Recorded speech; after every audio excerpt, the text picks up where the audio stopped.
La cultura vive. Aquí estamos. Su programa, evidentemente, de cultura, de historia, de análisis, de comentarios.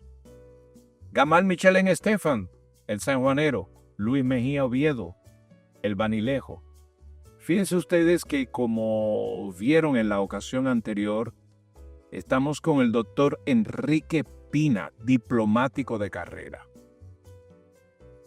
quien tomamos la ocasión, pensamos hacer un programa sobre el tema de cómo concluyó, cómo se cerró la caída del Führer, del Reich, del Tercer Reich en la Segunda Guerra Mundial, y decidimos hacer 2 programas en vez de 1, y por eso estamos aquí y vamos a seguir un poco un resumen de lo que vimos muy breve en el programa anterior la semana pasada. Bueno, y el tiempo de darte la bienvenida nuevamente, doctor Enrique Pina. Gracias. ¿Qué vimos en el programa? Un minuto de un resumen. Vimos la decadencia, el desembarque en Normandía, ya prácticamente los mismos fidelísimos de Hitler que estaban ya en el doble juego, viendo que el barco se hundía, y entonces vimos el atentado que se le hizo a Hitler en Rastenburg, Prusia Oriental. Bueno, uno de ellos. Sí, el último, el más significativo, porque salió herido, pero con vida. Vimos eso, y entonces los juicios que se hicieron después a raíz de ese atentado. Yo quisiera que nos pusieran... Yo quería entonces tener la introducción. Gamal, hiciste referencia la semana pasada de Gauchat. Gauchat, ¿está bien pronunciado? Catalán. Muy bien. Y me reclamaron que por qué no pusiste un cuadro, que me hable por lo menos de 2 obras de Gauchat, si es que te acuerdas. No, yo me acuerdo de muchas, pero... Bueno, pero son muy exigentes los televidentes. Me reclamaron que por lo que pasa con los tipos. Pero dime 2. No, por ejemplo, de Clara Ledesma, los retratos de Clara Ledesma yo no sé a cuánto llegaron. Sí. Algunos no necesariamente tienen el rostro. Bueno, pero ahí los tiene. Muy bien. Que lo presentemos en pantalla, ¿no? Muchísimas obras. ¿Qué más te impresionó de Gauchat? Fue muy fecundo. Mira, Gauchat fue el maestro de los artistas dominicanos. Tanto de Clara Ledesma, de Hernández Ortega. Trajo un mundo nuevo aquí, tanto que Wilfredo Lam, que emigra de Europa por los problemas de la Segunda Guerra Mundial, originalmente al principio por la Guerra Civil Española, aunque Lam estaba en París, con Iván Tovar, por cierto. Lam, cuando viene a Santo Domingo, toma de Gauchat y su obra cambia. Esto es real. Lo que pasa es que nosotros tendríamos que hacer un trabajo mejor hecho con nuestros artistas para promoverlo, que ya hay gente que lo está haciendo, tenemos buenos mecenas. Porque para tú juntarte con una obra de Wilfredo Lam hay que buscar millones ahora mismo de dólares. Pero tú ves que hay mucha coincidencia en algunas obras de Gilberto y en obras de Wilfredo Lam, y los 2 tomaron de la savia de José Gauchat, que de verdad fue el maestro, como vino Manolo Pascual. Don Tony Paraventós vino niño aquí. Yo siempre le decía a don Tony, usted es dominicano, porque realmente él decía que era dominicano. No se define la línea gráfica. ¿Cuál fue lo que identificaba a Gauchat? Gauchat deconstruía la figura. Incluso yo creo que fue el pintor más terminado como oficio de pintor que vino al país. Podría incluir a Bela Zanetti. 100 veces más que Bela Zanetti. No es 100 veces más, es que soy hiperbólico. Bela Zanetti viene al país en el contexto de la Guerra Civil Española. Su padre murió porque era de la parte republicana. Que a veces yo he oído gente hablar del trujillismo. No, señores, Bela no podía ser trujillista de ninguna manera, porque sufrió de Franco. Sin embargo, yo le voy a decir algo que lo he dicho y me critican, pero yo estoy convencido.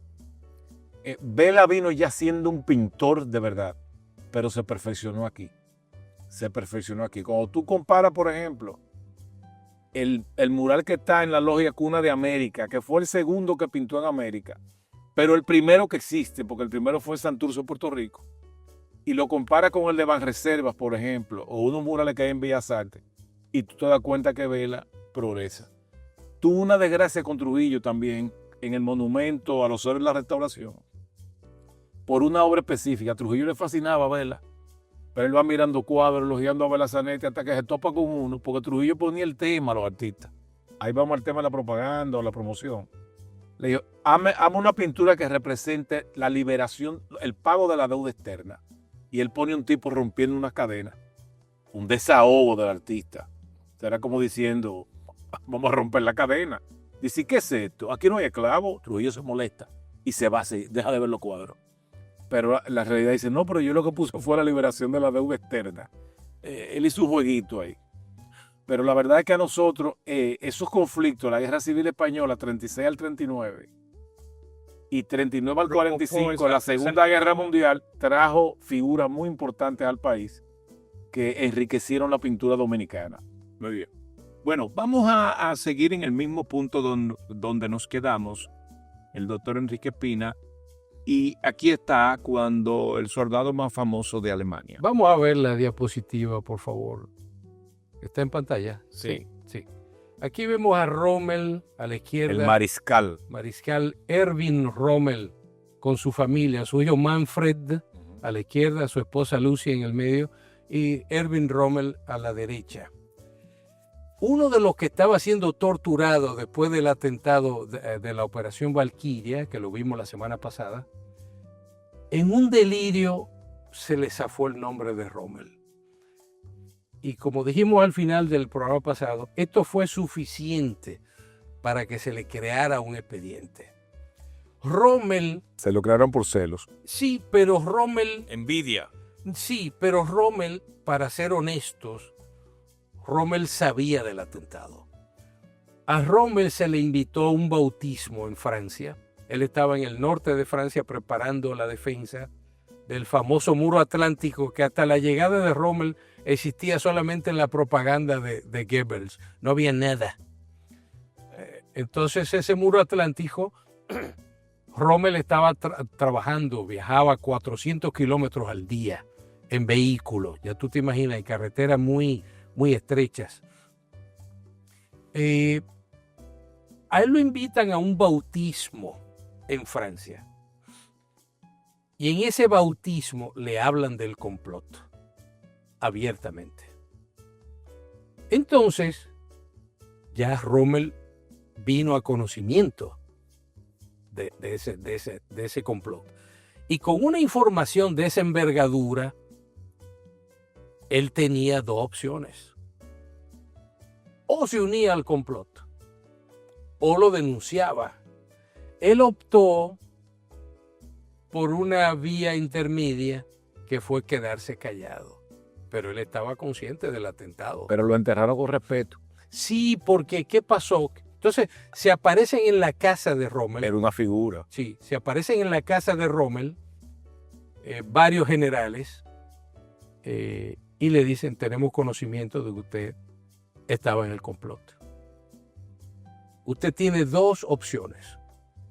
O usted se suicida y le hacemos funerales de Estado, o usted enfrenta un proceso en Berlín junto con los otros conjurados. Rommel opta por el suicidio porque él estaba convencido de que no iba a llegar vivo a Berlín, porque habiendo sido el héroe de la propaganda nazi, iba a ser un golpe moral muy fuerte para el pueblo alemán el hecho de que Rommel estuviera envuelto. Y él lo sabía. Dice, le digo a su esposa, yo no voy a llegar vivo a Berlín si yo opto por el juicio. Entonces habla con su esposa, habla con su hijo, le entrega la llave de la casa, le dice, cuida de tu mamá. Se va con los generales y mastica una cápsula de cianuro y se suicida. Eso le garantizó la vida a su esposa y a su hijo y se quedaron en la misma casa. Y un funeral de Estado. Le hicieron un funeral de Estado donde toda una escena. Pero es un detallico, fíjate. Sí. Es que voy a citar la escena de una película que a mí me gusta, pero está llena de errores históricos terribles. El Gladiador. El africano, cuando el individuo simula que la comida está envenenada, Sí, le dice algo interesante, dice, ellos no te van a matar hasta que no maten tu nombre. O sea, Rommel tenía un nombre. sí, claro. Era una claro, persona respetada. Claro. Fíjate, por ejemplo, y vamos al caso de historia, cuando el egipcio le corta la cabeza a Pompeyo y se la lleva a César, César se horroriza de la cabeza de su enemigo. Claro. Y pasó aquí con Desiderio Arias. Sí. Le cortan la cabeza a Desiderio y Trujillo se horroriza y dice, no, la mandaron a coser con un médico. Sí. Ahora Trujillo tiene una cachaza, como dicen en el campo. Señores, él manda a matar a Desiderio y enseguida va a Montecristi a darle el pésame a la viuda. Todavía se suceden hechos. Que él sí Claro, lamenta claro, esto. claro. Sí. Aquí vemos, Perdón este inciso, pero Sí. es interesante. aquí vemos la tarja, en la imagen, vemos la tarja de Stauffenbergstraße. En inglés sería Stauffenberg Street, la calle de Stauffenberg. Aquí vemos la tarja donde él fue fusilado, que está todavía así hoy en Alemania, con flores y todo. Veamos la próxima, por favor. Aquí los aliados entran finalmente en París. Y ¿cómo te digo? Esta imagen, esta parada, fue hecha con fines propagandísticos para opacar la entrada de los nazis en el 40 en París. Que fue casi una escena cinematográfica. Sí. Fue todo preparado, pero aquí los soldados llenan la calle entera. En la entrada de París de los nazis eran columnas de 2 soldados. Sigamos la próxima, por favor. Pero unos individuos marchando perfecto, bien planchados los uniformes. Aquí vemos esta escena que es real.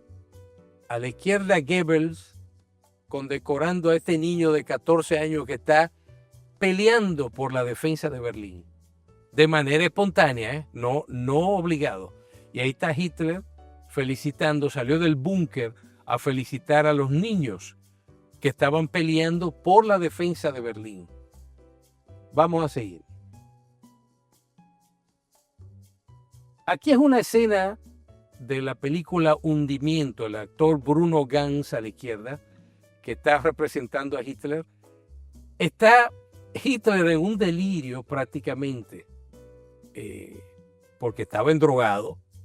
Le dice a Heinz Guderian, que vemos a la derecha, que tiene que emplear tales divisiones, tales cosas, y con el puño le roza la mejilla a Heinz Guderian. Una escena casi de violencia personal. El asistente de Heinz Guderian lo retira y lo aleja de Hitler. Y prácticamente lo retira diciéndole, usted necesita descanso. Sigamos la próxima, por favor. Ahí está Hitler prácticamente tomando aire fuera del búnker. Es una escena también de la película Hundimiento que la recomiendo. Operación Valquiria y el hundimiento son 2 representaciones reales y fieles a la historia, hechas por europeos. Lamentablemente los americanos tienen muchos recursos pero poco respeto por la historia. Sigamos. Aquí está el mariscal Zhukov, que fue el que lideró la ofensiva del este hacia Berlín. Pero ruso él. Ruso. Ante él fue que firmó la paz Wilhelm Keitel, del alto mando alemán. Este soldado soviético era un ídolo después de la Segunda Guerra Mundial, tanto así que Stalin le temía y lo mandó a Siberia. ¿Por qué los rusos llegan primero a Berlín que los americanos? Perdón, hay un detalle que no se ha mencionado. Los americanos se involucran después de Pearl Harbor. Digo, ellos mandaban ayuda y eso, pero en lleno. Sí, claro. El incidente. Después de Pearl Harbor que lo provocaron ellos. Sí. Y se sabía que iban a atacar, pero dejaron que atacaran. ¿Por qué los rusos llegan? Ahí en la diapositiva dice, ¿dónde estaba Eisenhower? Los rusos llegan primero a Berlín porque los rusos venían desde Oriente, desde el este, y los americanos venían desde el sur. Y Eisenhower se tragó la propaganda de Goebbels de que en el sur de Alemania estaba la fortaleza Europa Y cuando llegaron, perdieron tiempo y llegaron al sur de Alemania y no había nada. Otra cosa, que Churchill tuvo que hundir la flota que estaba en el sur de Francia, la francesa. Sí, en Túnez. En Túnez, sí. Tuvo que hundirla, sí. Sigamos la próxima. Entonces, en esta desesperación, para que tú veas que la gente ya en los momentos que le queda poca esperanza, se inventan historias, Goebbels le lee el pasaje de Carlyle sobre Federico el Grande de Prusia. Federico el Grande de Prusia. Autor del Anti-Maquiavelo. Sí. Federico el Grande de Prusia pidió una noche. Estaba siendo ya casi derrotado por los rusos. Pidió una noche de plazo. Y en esa noche murió la zarina rusa Isabel. Y entonces le dicen a Goebbels, se dice, eso puede pasar contigo, Adolf. Eso puede pasar contigo. Que las cosas las cosas pueden variar de un momento a otro. O sea, eso es para que tú veas la propaganda hasta dónde llega. Sigamos. Qué manipulador, ¿eh? Sí, sí. Y este es un documento interesante porque esto fue una carta natal que le hizo una astróloga a Hitler y le predijo exactamente su vida al poder en el 1933, guerra en el 1939, victorias hasta el 1941 y de ahí en adelante derrotas. Se lo había predicho una astróloga y había acertado el 100%. Sigamos la próxima.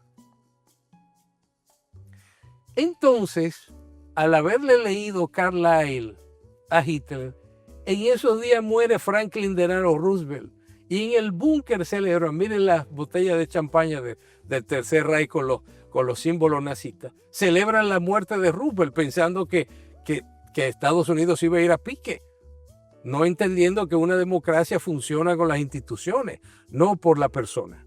Sigamos la próxima, por favor. Aquí, el 20 de abril, se celebra, 20 de abril de 1945, se celebra el cumpleaños número 56 de Hitler. Y ahí asistieron. Ya estaba en el búnker. Sí, en el búnker. Estas son escenas del búnker, comiendo el bizcocho en el búnker. Pero afuera, ya Berlín, como vemos a la derecha, estaba destruida. Quedaba un pequeño pasillo por donde se podía entrar y salir, y fueron allá todos los jerarcas nazistas. Himmler, Göring, Albert Speer, el arquitecto de Hitler, fueron allá a celebrar con él. Y de ahí salieron huyendo todos, porque ya el círculo se estaba cerrando. Sigamos la próxima, por favor. Aquí, ¿qué pasó? Que Hitler viene a conocimiento de que tanto Göring como Himmler están negociando con los aliados y se incomoda. Aquí vemos a la derecha bomba atómica nazi. Los nazis tuvieron a 1 milímetro de fabricar la bomba atómica. Se hablaba en esa época de las armas secretas de Hitler y se pensaba, como muchas veces se piensa, que eran teorías de la conspiración.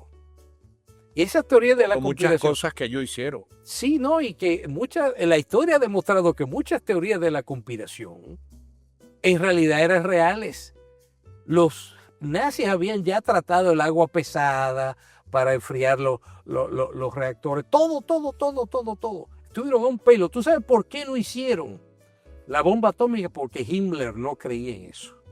Oye, qué increíble. Si ellos hubieran alcanzado la bomba nuclear atómica, se hubiera tirado en Alemania, en Inglaterra, en Londres, sí, y no en Japón. Amigos de La Cultura Viva, estamos en una serie de 2 programas sobre la caída del régimen de Hitler en la Segunda Guerra Mundial, y nuestro invitado, el doctor Enrique Empina, diplomático de carrera, nos está haciendo el relato de todo lo que ocurrió hasta llegar al búnker, que es donde estamos ya hemos centrado un programa que viene desde la semana pasada, combinado con el aspecto cultural que Gamal muy bien ha descrito de lo que ocurrió en esa época. Aquí vemos, vamos a ver la próxima diapositiva. Aquí vemos al general Hermann Fegelein. No, la anterior, por favor. Hermann Fegelein. ¿Quién era Hermann Fegelein? Primero que todo, no era un tipo con muchas luces, no tenía una cabeza muy amueblada, pero tenía un capital. Yo tengo un amigo que se le faltaba pupitre. Sí, no era, pero sabía mucho de caballos y tenía una figura que todas las mujeres se enamoraban de él en el Tercer Pero pasaba Reich. gorromo. Sí, tú sabes. Le escribían cartas. Sí, no, pero ¿qué pasa?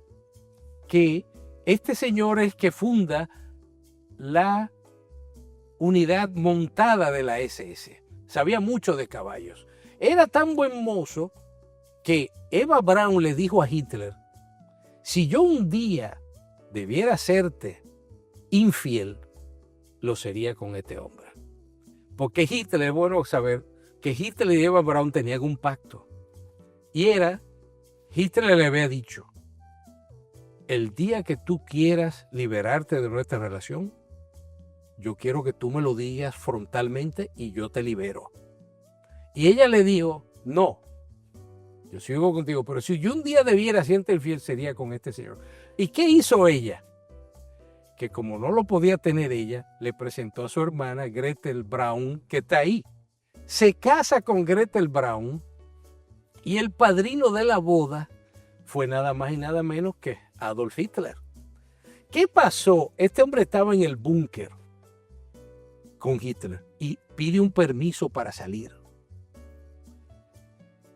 Y cuando no llega, el tipo no llega, ya este era un subalterno de Himmler. Ya Hitler estaba sospechando que Himmler lo estaba traicionando. Este hombre no llega, lo mandan a buscar. Y cuando van a la casa, lo encuentran borracho, con una amante, vestido de civil, y en el maletín le encuentran documentos donde Himmler está negociando la paz con el Corps de Bernadotte.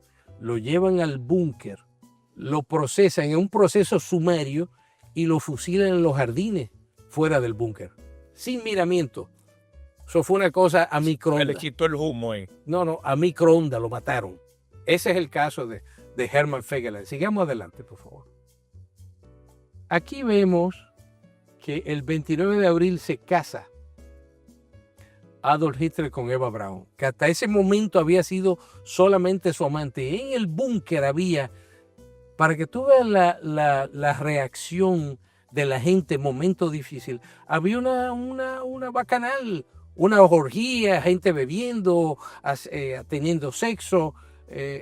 Tanto es así que Hitler toma la decisión de suicidarse porque le llegó la noticia de que Mussolini había sido fusilado. Y él dice: yo no quiero, y colgado en la plaza. No, y arrastrado y humillado. Y colgado. No quería vivir esa misma historia. Esa misma humillación. Vamos a una pausa breve Sí, y perfecto. volvemos a la segunda parte. Así, estamos en la pausa en segundos y regresamos en breve. Él le da la cápsula de cianuro a Eva Braun, se dispara en la cabeza, pero ya había dado instrucciones a Goebbels para que incineraran el cuerpo.